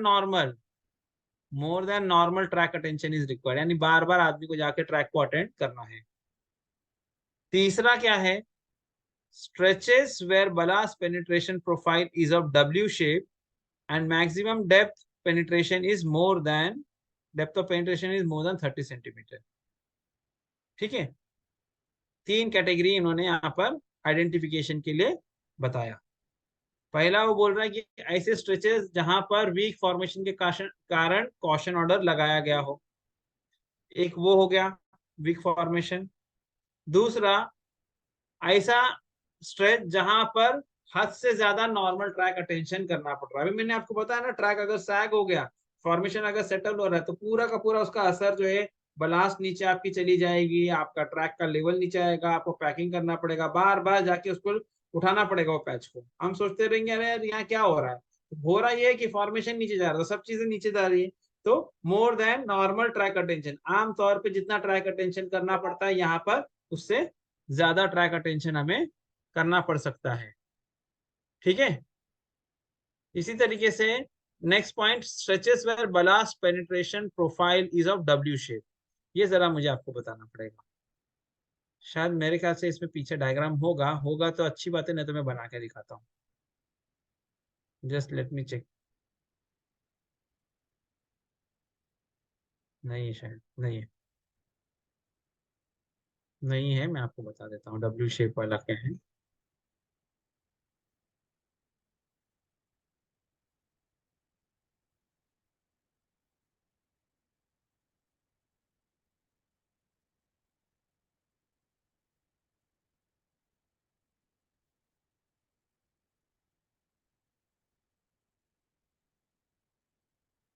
suppose this is my sleeper, ठीक है, और ये मेरा फॉर्मेशन लेवल है,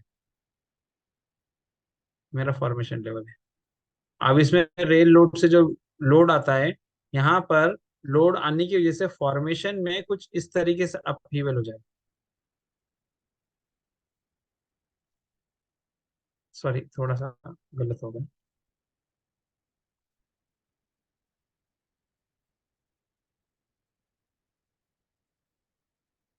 समझ रहे हैं, क्योंकि जहां पर भी रेल सीट का लोड होता है, ये जगह पे पेनिट्रेशन ज्यादा हो जाता है। परफेक्टली मैं नहीं बना पाया, आई ट्राई अगेन।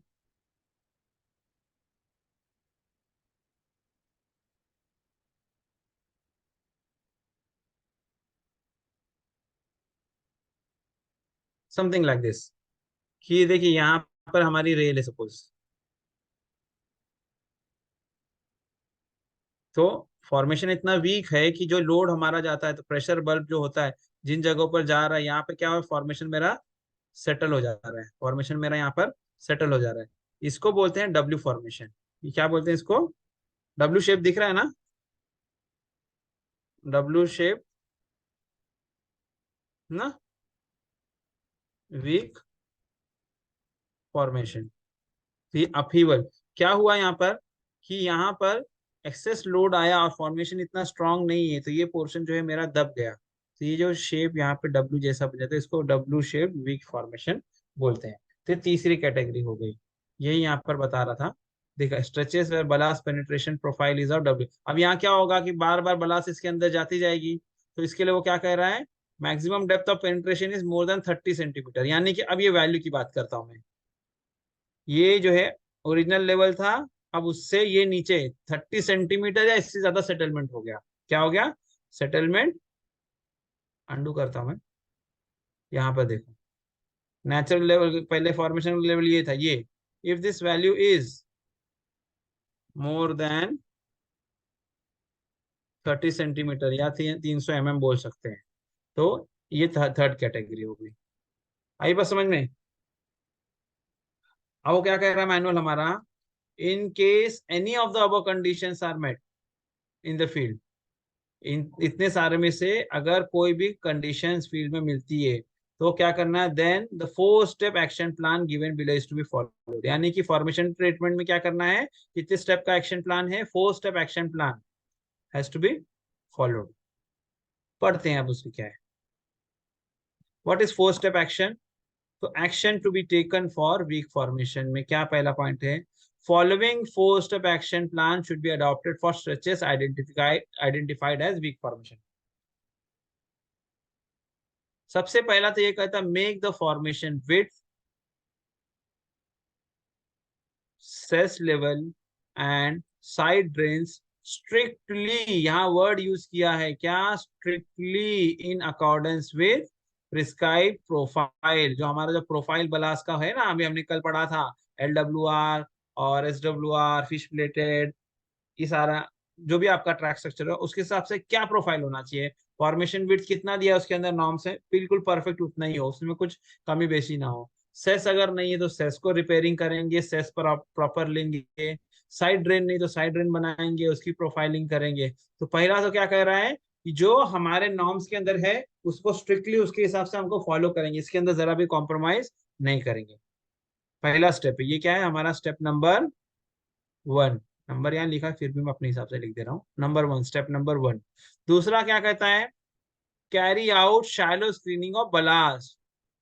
क्या कह रहा है, shallow screening of blast. Shallow screening यानी उथली छनाई जिसको हम बोलते हैं ना, क्या करें हम लोग, शैलो स्क्रीनिंग करें। यहाँ पे जिस जगह पे ये प्रॉब्लम हो रही है शैलो स्क्रीनिंग करें, क्योंकि आप जब बलास्ट का अपहीवल वगैरह होगा, मिट्टी वगैरह मिक्स हो जाएगी, तो छनाई करके मिट्टी वगैरह डिस्पोज ऑफ करें ताकि ड्रेनेज कंडीशन थोड़ी इंप्रूव हो। और अगर जरूरत पड़े, शैलो स्क्रीनिंग से काम नहीं चलता, तो वहां पर क्या करेंगे, deep screening wherever required. तो वहां पर डीप स्क्रीनिंग कर देंगे, यानी बीसीएम वगैरह मशीन वगैरह चला के वो पैच की छनाई कर देंगे। ये हो गया स्टेप नंबर मेरा 2। This is my step number 2। अगला क्या कहता है, एंश्योर नो लूज और मिसिंग फिटिंग्स। अगला क्या कह रहा है, एंश्योर करे कि कोई भी लूज या मिसिंग फिटिंग नहीं है उस पैच में जहां पर फॉर्मेशन इज वीक। वहां पर आपको पूरा प्रोफाइल जो होगा ट्रैक का, स्ट्रक्चर का, वो अच्छे से रखना है। वहां पर शैलो स्क्रीनिंग करना है, जरूरत पड़ी तो डीप स्क्रीनिंग भी कर सकते हैं। और तीसरा वो कह रहा है कि कोई भी लूज फिटिंग वगैरह वहां पर ना हो, ना फिटिंग मिसिंग हो ना लूज हो, वो पूरा का पूरा 100% इंश्योर करें। और अगला क्या कह रहा है, increase the depth of ballast section to 30 centimetre और इवन अप टू 35 सेंटीमीटर। क्या करना, डेप्थ ऑफ बलास्ट सेक्शन यानी कुशन को हमको बढ़ा देना है। अगर 250 है तो 300 कर दें, 300 है और पॉसिबल है 350 तक दे सकते हैं, तो बढ़ा दें, बलास्ट का डेप्थ बढ़ा दें। देखिए क्या है, प्रॉब्लम अभी नीचे की तरफ है। अभी अगर मैं थोड़ा पीछे जाऊं, अंडू करता हूं, मैं आपको दिखाता हूं हमारा डायग्राम यहाँ पर। ठीक है, यहाँ पर प्रॉब्लम क्या है कि मेरा फॉर्मेशन जो है धीरे धीरे नीचे चला जा रहा है। तो इसके लिए मैं पूरा फॉर्मेशन को रिपेयर करना है, तो मुझे पूरा मेरा ट्रैक निकालना पड़ेगा। तब जाके नीचे जाऊंगा, फिर यहाँ की लूज सॉइल वगैरह निकालूंगा, नई लेयर डालूंगा, फिर कॉम्पैक्ट करूंगा, मेरी लाइन बंद हो जाएगी। मेरी लाइन बंद हो जाएगी और कई दिनों के लिए बंद हो जाएगी। तो वो उसमें मैं इंटरेस्टेड बिल्कुल भी नहीं हूँ। हमें इंटरेस्ट किस चीज में है, हमें इंटरेस्ट इस चीज में कि रनिंग लाइन अफेक्ट हुए बगैर कैसा क्या काम करें। तो उसके लिए क्या कह रहा है कि increase the depth of blast section two 30 centimetre, और इवन जो बैठ गया सो बैठ गया, और जितना बलास्ट डाल सकते डाले, इतना कुशन इंश्योर करे। फिर वो क्या कहता है, अगर इसका इलाज हो गया, इतने में काम बन गया तो ठीक, वरना क्या, if the track maintenance problem persist even after adoption of above 4 measures.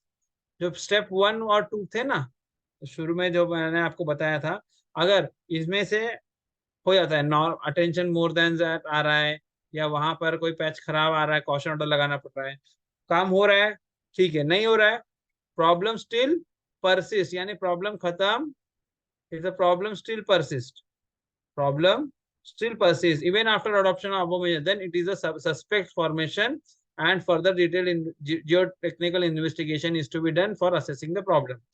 अगर इतने से काम नहीं चल रहा तो प्रॉब्लम क्या है, सीरियस है। क्या है, सस्पेक्ट फॉर्मेशन, यानी कि ये प्रॉब्लम सीरियस है। फिर इसकी प्रॉपर जियोटेक्निकल इन्वेस्टिगेशन करनी पड़ेगी। सॉइल मैकेनिक्स में है जियोटेक्निकल इन्वेस्टिगेशन, यानी कि वहाँ फॉर्मेशन की पूरी स्टडी करनी पड़ेगी। फिर जो इन्वेस्टिगेशन होगी based on investigation results, based on investigation result, formation is to be classified as क्या, बैड फॉर्मेशन इफ वारंटेड। ठीक है, अगर इन्वेस्टिगेशन में ये आया कि नहीं इसके अंदर प्रॉब्लम बहुत है, तो उसको जो है कैटेगराइज कर दिया जाएगा कि भाई ये बैड फॉर्मेशन है। ठीक है, फिर उसके लिए आगे क्या कहता है, फिर उसका रेमेडियल मेजर क्या है वो हमको देखना है। Remedial measures for rehabilitation strengthening of bad formation should be taken accordingly.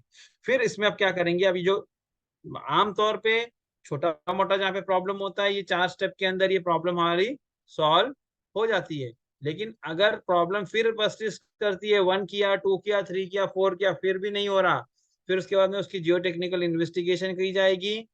और उसके साथ में इन्वेस्टिगेशन रिजल्ट के आधार पे अगर प्रॉब्लम ज्यादा कुछ नहीं है तो ठीक है, लेकिन अगर फॉर्मेशन ट्रबलसम ज्यादा दिखाए तो उसको बैड फॉर्मेशन ऐसा क्लासिफाई कर दिया जाएगा, और उसका जो रेमेडियल मेजर है रिहैबिलिटेशन और स्ट्रेंथनिंग ऑफ बैड फॉर्मेशन, वो काम हमको शुरू करना पड़ेगा। ठीक है। अब फॉर्मेशन में आमतौर पर प्रॉब्लम क्या क्या देखने को मिलती है, ये हमारा नेक्स्ट पॉइंट है। Nature of formation problems in in such stretches, यहाँ पे फॉर्मेशन प्रॉब्लम है वो स्ट्रेचेस की बात है। द ट्रैक लेवल, जहां पर भी फॉर्मेशन प्रॉब्लम होगा, what happens over there, the track level gets disturb. क्या हो जाता है, track level get disturb frequently causing problems in track maintenance. ठीक है। जैसे मैंने आपको बताया फॉर्मेशन सेटल होगा तो ऊपर की जितनी चीजें सब नीचे आएगी, तो आपका longitudinal alignment, cross cross level, ये सारी चीजें अफेक्ट होने लगती है। ठीक है। किस किस कारण से होती है, क्या क्या प्रॉब्लम हो सकती है, वो यहाँ बता रहा है। एक्सेसिव और अनइवन सेटलमेंट ऑफ बैंक, हद से ज्यादा सेटलमेंट हो रहा है। देखिए एक तो नेचुरल सेटलमेंट होता ही है। नेचुरल सेटलमेंट हमारा किसी कोई भी फॉर्मेशन आपने बनाया, कोई भी चीज आपने बनाया, थोड़ा बहुत वो उसके अंदर होता है सेटलमेंट। लेकिन अगर एक्सेसिव सेटलमेंट हो रहा है या एक तरफ सेटलमेंट हो रहा है दूसरी तरफ नहीं हो रहा है, तो ट्रैक पैरामीटर आपके गड़बड़ा जाते हैं। ट्रैक पैरामीटर आपके गड़बड़ा जाते हैं। मिसाल के तौर पर सपोज कि यहाँ पर मेरा एक फॉर्मेशन का टॉप है ये। ठीक है। अब इसमें सेटलमेंट दो टाइप का हो सकता है। एक होगा ये पूरा का पूरा नीचे जा रहा है। ठीक है। नीचे जा रहा है, से मैंने इसको एक न्यू लाइन बना देता हूँ। सब नीचे जा रहे हैं। ठीक है। ये है। अब अगर ये हद से ज्यादा जा रहा है तो इसको मैं बोलूंगा एक्सेसिव। दूसरा क्या हो सकता है, दूसरा क्या हो सकता है कि भाई ये पोर्शन तक तो ठीक है यहाँ पर, लेकिन दूसरी तरफ सेटलमेंट हो रहा है।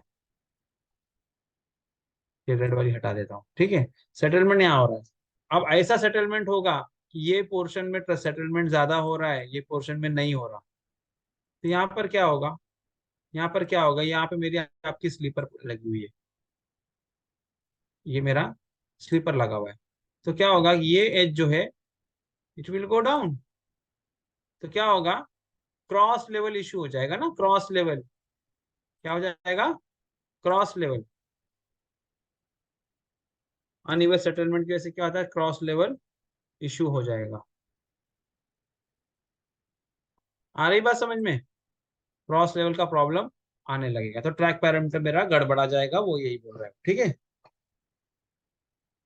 और क्या हो सकता है, फॉर्मेशन के जो एजेस है, यहाँ पर slope failure, slope failure leading to slips, heaving beyond the toe, creep और बल्जिंग ऑफ स्लोप्स। में अलग अलग चीजें हैं, एक एक करके मैं आपको एक्सप्लेन करता हूँ। Slope failure leading to slips, यानी कि कंटिन्यूअस जो है, इसके अंदर कोई एक पर्टिकुलर एक दरार आ गई, और ये जो पूरा पूरा हिस्सा है, ये जो है यहाँ से निकल के ये यहाँ आके हिप हो जाए। समझ रहे? ये जो पोर्शन कट गया मेरा, कट के नीचे आ गया, ये होता है slope failure leading to slip. ये स्लिप प्लेन, इसको स्लिप प्लेन बोलते हैं, स्लिप हो गया। या दूसरा ये भी हो सकता है, ये हो गया मेरा slope failure leading to slip.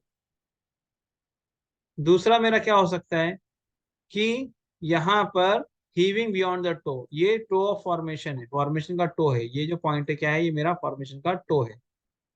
Formation week होगा तो ये भी हो सकता है कि यहाँ पर ही ऐसा बल्जिंग हो जाए। क्या हो जाए, बल्जिंग हो जाए, तो हीविंग बियॉन्ड द टो। अगला है क्या है, क्रीप, लॉन्जिट्यूडिनल डायरेक्शन में जो है क्रीप मूवमेंट देखने को मिले, या बल्जिंग ऑफ स्लोप्स, यानी कि स्लोप जो आपका मैंने जो पिचिंग किया था, ये बिल्कुल स्ट्रेट लाइन मैंने बनाया, मैंने इसको स्ट्रेट लाइन बनाया। आप मान के चलो कि ये इस तरीके से कुछ हो जाए, क्या हुआ, क्या हुआ, ये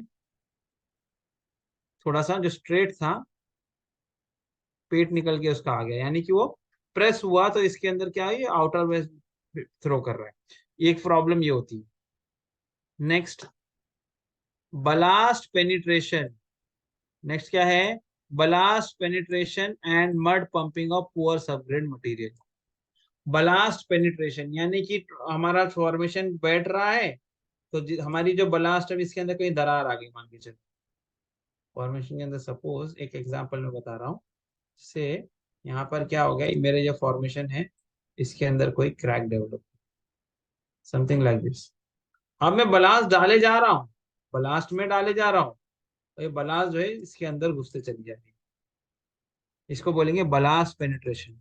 आमतौर पे जहां पर ब्लैक कॉटन सॉइल होती है, ब्लैक कॉटन सॉइल, जिसको क्या बोलते हैं हिंदी में, क्या बोलते हैं उसको,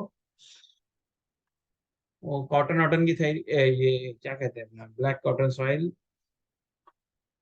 कार्ब, ये इसको, ये ब्लैक कॉटन सॉइल जो होती है ये फार्मर्स के लिए बहुत अच्छी है, कि बहुत उपजाऊ जमीन होती है, लेकिन इंजीनियर्स के लिए ये उतना ही सरदर्द है।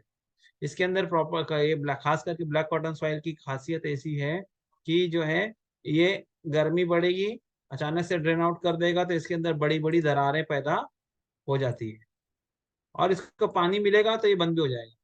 ठीक है, तो जो है कंटिन्यूस श्रिंकेज एंड स्वेलिंग की प्रॉब्लम होती है। तो अभी जैसे क्रैक डेवलप हुआ, आपकी सारी बलास इसके अंदर घुसते चली जाती है। ठीक है, तो मड, तो ये बलास पेनिट्रेशन हुआ। Next, mud pumping of poor subgrade material. जो ऊपर जो है लेयर पे जो मटेरियल है, अगर मटेरियल अच्छी क्वालिटी का नहीं है तो क्या होगा, ड्रेनेज बराबर नहीं है, तो वहां पे मड पंपिंग, ये तो हम लोग आज की तारीख में देख ही रहे हैं, बारिश का सीजन है कि नहीं, मानसून में देखते हैं ना हम लोग कई जगह मड पंपिंग, ये सब नो सबने देखा है ना मड पंपिंग। हमारा पूरा जो ट्रैक जो होता है, बलास को छोड़ के जंप करने लगता है पानी, और गाड़ी जब चलती है तो कीचड़ निकलता है।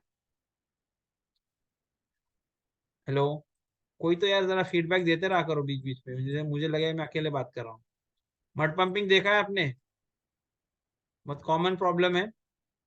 तो मड पंपिंग के पीछे रीजन एक ही होता है कि भाई ड्रेनेज अच्छा नहीं है, और नीचे का सब बेस मटेरियल वो है जो है वो खराब होने लगता है। ठीक है, नेक्स्ट इज स्वेलिंग। अच्छा, ये तो मैंने बता ही दिया, ये देखो ऑटोमेटिकली आ गया, स्वेलिंग एंड श्रिंकेज। अभी बोल रहा था ना मैं, swelling and shrinkage of expansive soils in field such as black cotton soil, अभी मैंने आपको बताया। Next, cracks on the cess affecting track parameter. Cess area में क्रैक डेवलप हो जाना, ये पोर्शन स्ट्रेस एरिया है, इसके अंदर क्रैक वगैरह डेवलप हो गया, तो क्या होगा, ट्रैक पैरामीटर, क्योंकि सेस अगर नहीं रहेगा तो बलास रोल डाउन होगी, बलास रोल डाउन होगी तो ट्रैक पैरामीटर अफेक्ट होगा। तो ये है different types of formation problems. ठीक है, अब इसके लिए करना क्या है, साइट इन्वेस्टिगेशन। क्या कर रहा है, साइट इन्वेस्टिगेशन, वो स्टडी है। Following data should be collected from for determine the type of treatment. Doctor के पास हम जाते हैं, कुछ अगर हमें हेल्थ इश्यूज होते हैं, तो अगर कुछ ज्यादा रहता है तो डॉक्टर क्या करता है, आपको कुछ टेस्ट लिख कर दे देता है, ठीक है नहीं, डायग्नोस्टिक जिसको हम लोग बोलते हैं। तो उस टेस्ट में क्या होता है, जो है डॉक्टर जो है कुछ टेस्ट लिख कर दे देता है, भाई dengue, malaria, typhoid, Widal test, वट जो कुछ भी है सब लिख के दे देता है, बुखार है तो फॉर एग्जाम्पल। ठीक है, फिर उसके अंदर उसका जो रिजल्ट आता है उसके हिसाब से वो इलाज शुरू करता है। तो following data should be collected for determine type of treatment to the formation. तो टेस्ट किया तो उससे आपको रिजल्ट पता चलेगा। इसमें क्या क्या लिया जाता है, डेटा क्या लिया जाता है, history of the affected section. सबसे पहले क्या कहता है, जिस पोर्शन में ये ट्रबल देखने को मिल रहा है उसकी हिस्ट्री क्या है। अब उस हिस्ट्री में क्या है, पीरियड व्हेन कंस्ट्रक्टेड, कब बनाया गया था ये फॉर्मेशन, मेथड ऑफ कंस्ट्रक्शन, किस मेथड से किया था, मैनुअल से किया था, मैकेनाइज किया था। इसके बाद में ये सेक्शन ट्रैफिक के लिए ओपन कब हुआ, बंद तो गया मान के चलो 5 साल पहले, लेकिन ट्रैफिक कब से चालू हुआ, तो date of opening of to traffic, सब सॉइल और बैंक सेटलमेंट यानी वहां सेटलमेंट की हिस्ट्री वगैरह। इसके पहले कभी स्लिप्स हुए थे क्या, स्लिप फेलियर हुआ था क्या, और उस सेक्शन में फॉर्मेशन के अकाउंट पे कितनी बार स्पीड रेस्ट्रिक्शन लगाए गए, कब लगाए गए। ठीक है, ये सारी की सारी चीजें उसके अंदर साइट इन्वेस्टिगेशन रिपोर्ट के अंदर होती है।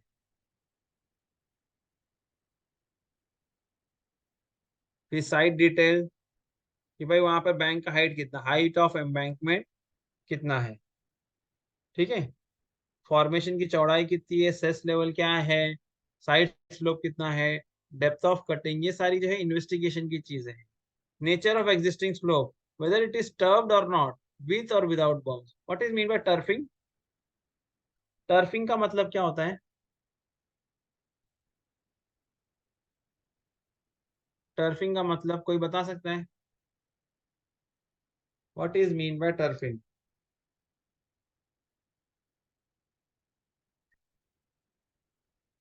आपने जो भी हमारा जो फॉर्मेशन का स्लोप होता है उसके ऊपर आपने देखा घास वगैरह लगा दी लग जाती है, हरियाली थोड़ी सी आ जाती है।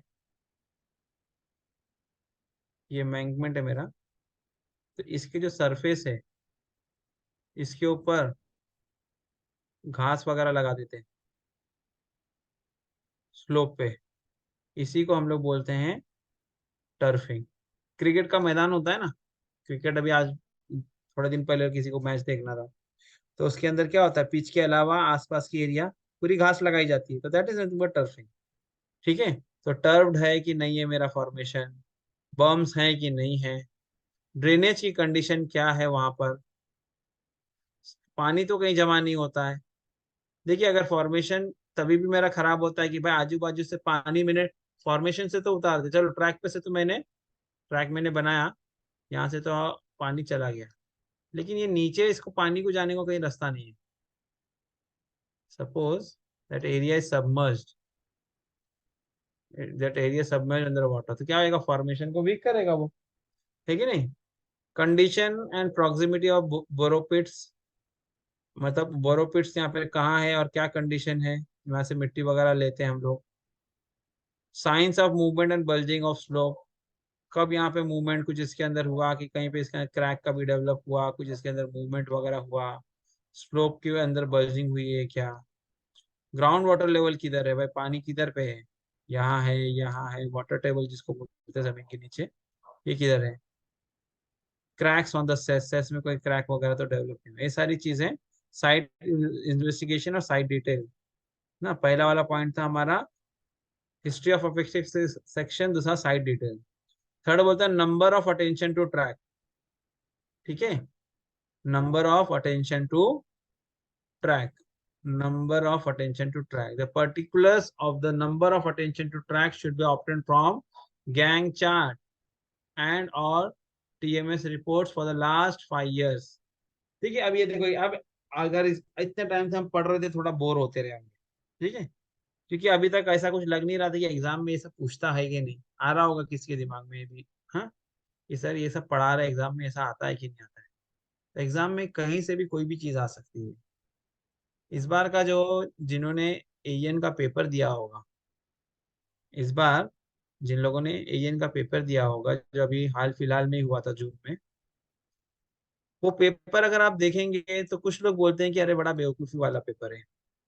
क्यों कहते हैं? क्योंकि बहुत सारे क्वेश्चन का ऑप्शन क्या था, ऑल ऑफ द अबव, बहुत सारे क्वेश्चन के answer all of the above.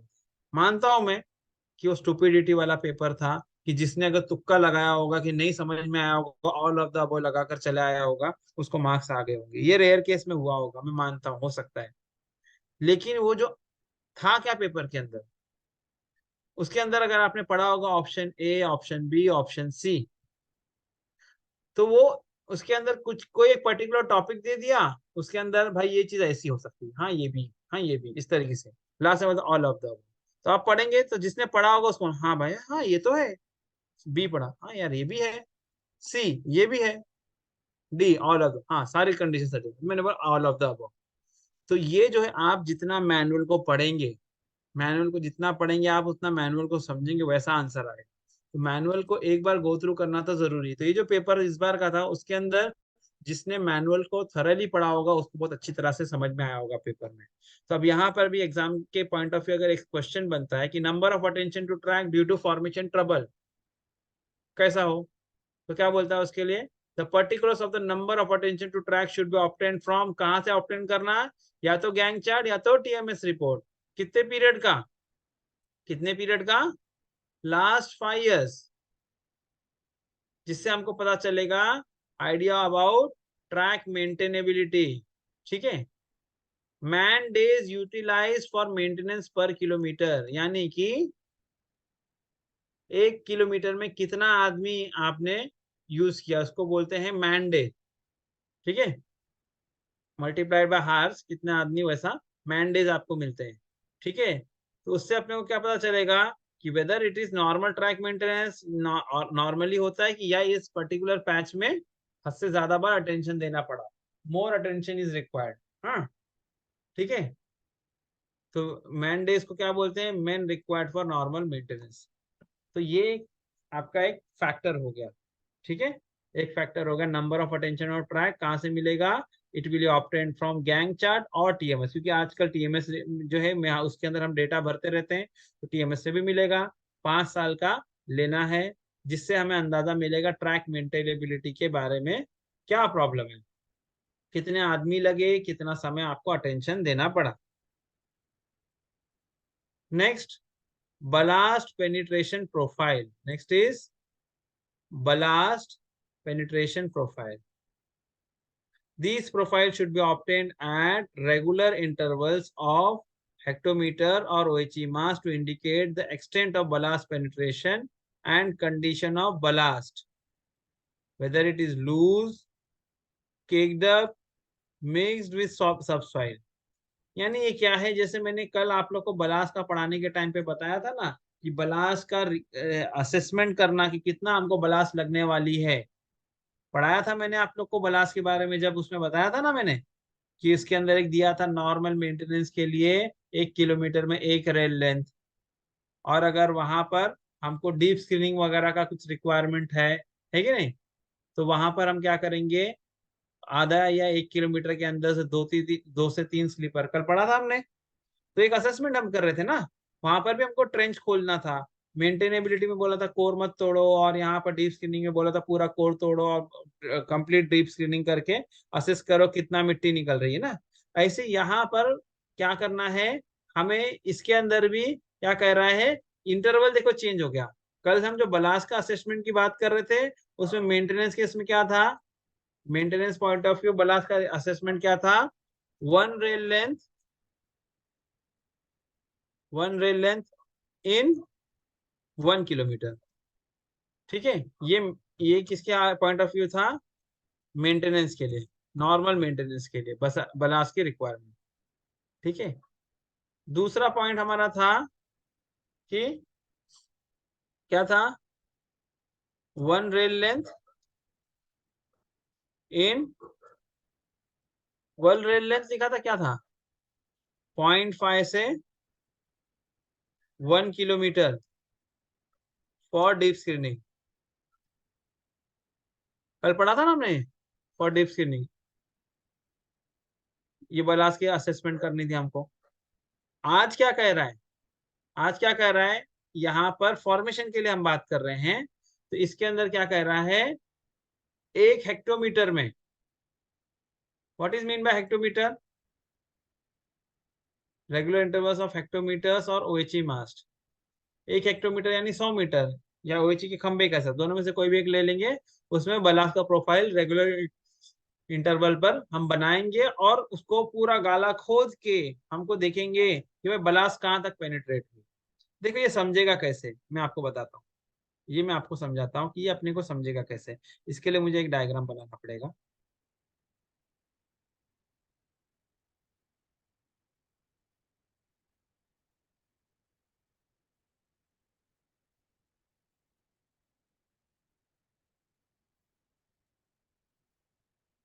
Suppose ये मेरा लेवल है, ठीक है, और से ये मेरी स्लीपर है यहाँ पर, समथिंग ऐसा कुछ तो समझ लो।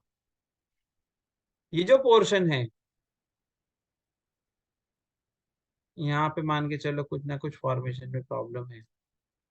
ठीक है, अब मैं यहाँ पर गाला खोल रहा हूँ, ठीक है, यानी कि अंदर का पोर्शन हम लोग देख रहे हैं। हमें कुछ पहले ब्लास्टिंग कर देता है, यहाँ पे फॉर्मेशन है एक्चुअली, ब्लास्टिंग तो नहीं है। हमको यहाँ पर पूरा असेसमेंट करना है, स्लीपर के नीचे ब्लास्ट वगैरह सब कुछ है ना। फिर सपोज यहाँ पे कुछ हमने अमाउंट ऑफ ब्लास्ट यहाँ पर डाल दिया, एंड से ये मेरा जो है फॉर्मेशन टॉप है, फॉर्मेशन टॉप की लाइन ये है, ऐसा कुछ तो है सपोज। अब इसके अंदर भी ट्रेंच खोदना पड़ेगा। क्या करना पड़ेगा? ये जगह पे एक बार खोदेंगे, ये जगह पे वो खोदेंगे, सब कुछ स्लीपर के नीचे से निकाला। इसमें मुझे यहाँ दिखेगा, इसमें मुझे क्या दिखेगा यहाँ पे, इसमें मालूम पड़ेगा मुझे। भाई ठीक है, टोटल डेप्थ के अंदर इतना क्लीन है, इसके नीचे केक डेप्थ है, या फिर मिट्टी वगैरह मिक्स तो नहीं हो गई है। ठीक है। अब जैसे यहाँ पर एक ट्रेंच खोदता हूँ मैं, नेक्स्ट ट्रेंच में यहाँ पे खोदता हूँ। जब मैं यहाँ पे ट्रेंच ओपन करता हूँ तो व्हाट आई कैन सी, यहाँ जब मैं ट्रेंच ओपन करता हूँ तो इसके अंदर मुझे दिखाई देगा, क्रॉस सेक्शन में मुझे दिखाई देगा। क्या दिखाई देगा?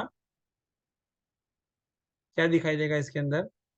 ये जो पोर्शन है इसके अंदर तो नीचे चलेगा, और इसके अंदर हमने भर नहीं करा, तो इसके अंदर मिट्टी जो होगी, एग्जिस्टिंग सॉइल बलास के साथ मिक्स हो गई होगी ना, तो ये लूज पोर्शन, केक्ड अप और मिक्स, ये सारी चीजें आपको देखने को मिलेगी। ठीक है। तो बलास पेनिट्रेशन प्रोफाइल आपको पता चलेगा कि यार, ये क्रॉस सेक्शन खोलने के बाद आपको पता चलेगा कि एक्चुअली फॉर्मेशन का ये लेवल पहले एक्चुअली इतना था, लेकिन अब क्या हो गया, इसके अंदर पेनिट्रेशन होगा, तो ये जो पोर्शन ये एक्स्ट्रा है, इतना अमाउंट से यहाँ पर पेनिट्रेशन हुआ है, इतना ट्रैक हमारा जो है नीचे बैठा हुआ है। ये आपको इससे अंदाजा मिलेगा।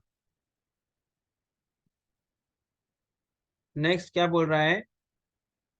नेक्स्ट वो कह रहा है exact nature of present trouble. The exact nature of the present trouble should be identified whether it is due to bulging of ballast between cribs or at the cess. पढ़ लेते हैं फिर। mud pumping, slope movement, slope failure, cracks on the cess. अब ये trouble इनमें से कौन से कारण की वजह से है, ये अपने को अब देखना है। Exact nature of present trouble. ठीक है। Bulging of blast between cribs और एट द सेस, यानी क्या, दो स्लीपरों के बीच में से बलास्ट ऊपर की तरफ आए, अप हीवल होने लगे। ये कब होगा? जब ट्रैक मेरा नीचे जाएगा तो मिट्टी वगैरह सब ऊपर की तरफ आने लगेगी ना। Getting my point? में यहाँ डायग्राम बना के एक्सप्लेन करता हूँ। ये मेरी स्लीपर है, ये मेरी अगली स्लीपर है। ठीक है। और यहाँ मेरी कुछ सपोज बलास्ट हैं। अब अगर मैं ये देखता हूँ कि हमारी जो बलास्ट हम डालते हैं एक लाइन में होती है ना, करीब करीब कच्चा पक्का इस तरीके से होती है, but if I see it has bulged up, इस तरीके से क्या हो गया, ये ऊपर आ गई है, तो ये बिटवीन क्रिप्स और एट द सेस, दो क्रिप के बीच में यानी दो स्लीपर के बीच में हो, या सेट सेस पोर्शन में। ठीक है। नेक्स्ट, नेक्स्ट क्या है? Mud pumping. Mud pumping monsoon में हम सब जानते हैं। Next, slope movement. जो हमारा जो फॉर्मेशन है उसका स्लोप मूवमेंट होने का मतलब, ये जो स्लिप मैंने बताया था ना,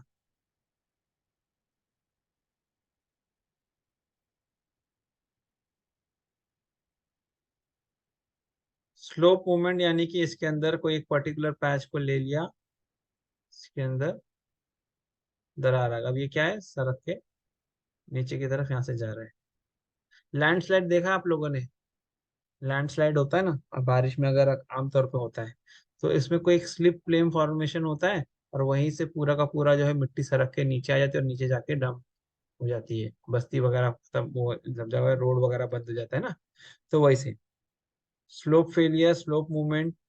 स्लोप मूवमेंट यानी स्लोप के सरकना, स्लोप फेलियर यानी जो यहाँ से नीचे आ जाना, और क्रैक्स ऑन द सेस, ये सब एसोसिएटेड है। जब पहले क्रैक डेवलप होगा, सेस में क्रैक डेवलप होगा, फिर बाद में उसके अंदर स्लोप जो है मूवमेंट चालू होगा, बाद में स्लोप फेलियर यानी कि वो निकल के आ जाएगा। ठीक है। तो ये सारी चीजें इसके अंदर हो गई। नेक्स्ट हमारा टॉपिक है सॉइल इन्वेस्टिगेशन। ठीक है। सॉइल इन्वेस्टिगेशन के लिए क्या पैरामीटर दिया है, ये नेक्स्ट टॉपिक है हमारा। ठीक है। जो भी वहाँ की मिट्टी होगी उसका क्या करना पड़ेगा, उसकी टेस्टिंग करनी पड़ेगी। अब now this is completely purely civil engineering, ये पूरा सिविल इंजीनियरिंग के बारे में है। अभी आप लोगों से मैं फीडबैक चाहता हूँ कि क्या मैं आप इसको अभी आप लोग को ऐसा पढ़ाऊं, कि थोड़ा ऊपर ऊपर से एग्जाम पॉइंट ऑफ व्यू पढ़ाऊं? बताएं मुझे क्या करना है। This is going very deep. I can teach, मुझे पढ़ाने में कोई दिक्कत नहीं, आप लोग को समझ में आना चाहिए। बोले एनीवन? राहुल, दो दो राहुल है हमारे पास, कोई भी राहुल बोलो। तो पढ़ सकते हैं सर, डीप में पढ़ा सकते हैं, समझ में आ जाएगा। अभी मेरा क्या भी मैकेनिकल है। क्या बोल रहे हैं? पढ़ा सकते हैं, आप डीप में पढ़ाना है तो। पढ़ा सकते, समझ में आएगा ना आप लोग को? ठीक हाँ, है। मेरा भी मैकेनिकल है तो समझ में आ जाएगा, सिविल भी। हाँ हाँ, नहीं ऐसा ऐसे बाकी कोई लोग ऐसे तो नहीं है ना कि जिनके ऊपर से जा रहा है, because this is very deep. आगे आगे की स्लाइड्स आपको मैं आगे का दिखा देता हूँ, सॉइल टेस्टिंग के बारे में, रेमेडियल मेजर्स, यहाँ पे डायग्राम वगैरह है।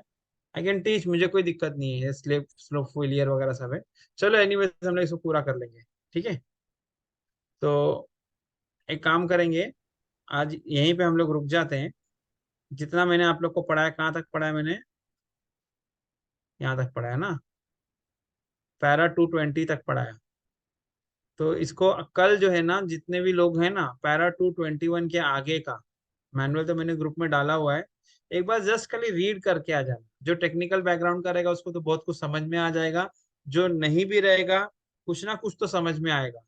फिर ये मुझे पढ़ाने में ना जरा मजा आएगा।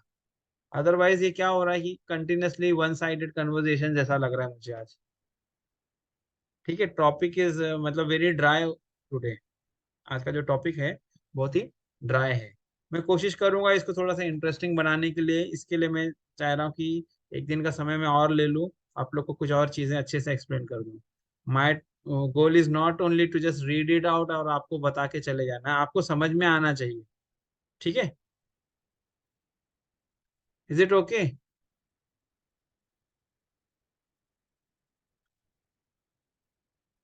ठीक है, तो आज यहीं पे क्लास को हम लोग वाइंड अप करते हैं। तो पैरा 221, उसके आगे का फॉर्मेशन का कहाँ तक, ज्यादा है ही नहीं।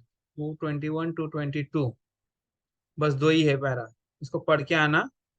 फिर ये कल जो है फॉर्मेशन कंप्लीट करके हम लोग पार्ट ई में चले जाएंगे। ठीक है, तो यहीं पे क्लास जो है हम लोग आज वाइंड अप करते हैं। ठीक है, थैंक यू एवरीबॉडी।